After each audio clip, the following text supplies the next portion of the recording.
ৰিপুণ দাস সকলোৱে জোৰকৈ হাত চাপৰি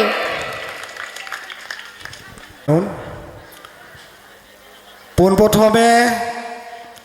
মৰ্ডান জাতীয় বিদ্যালয়ৰ স্বত্বাধিকাৰ শ্বেখ ইছাহক আলী ডাঙৰীয়া আৰু বৰ্তমান অধ্যক্ষা আনোৱাৰা বাইদেউ লগতে বিশেষকৈ আৰু পিকু বাইদেউ আৰু অন্যান্য মোৰ একালৰ সহকৰ্মীসকল মই পোনপ্ৰথমে ধন্যবাদ জনাইছোঁ মোক পুনৰবাৰ আপোনালোকৰ আগত এই মঞ্চত এইদৰে সন্মান দিয়াৰ কাৰণে আচলতে বাইদেৱে কৈছে বিদ্যালয়খনৰ লগত সঁচাকৈ ওতঃপ্ৰোতভাৱে জড়িত বহুতে জানে মই ইয়াৰ পৰাই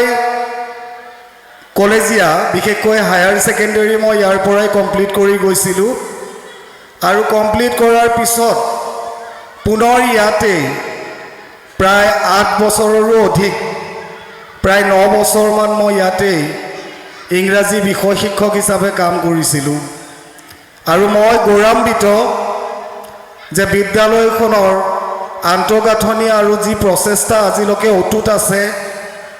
আৰু এই বিদ্যালয়ৰ যি ৰিজাল্ট কোনেও নুই কৰিব নোৱাৰিব যে আশে পাশে থকা বিদ্যালয়সমূহতকৈ সদায় উন্নত আৰু মই বেছি সময় নলওঁ যিহেতু অনুষ্ঠান চলি আছে পুনৰবাৰ সকলোকে ধন্যবাদ জনাইছোঁ আৰু এই বিদ্যালয়ৰ গৌৰৱোজ্জ্বল এই বিদ্যালয়ৰ নাম গুণ আজীৱন জীয়াই থাকক বুলি মোৰ মনৰ পৰা দোৱা আশীৰ্বাদ কৰি মোৰ এই চমু বক্তব্য মই সামৰিছোঁ জয় মৰ্ডান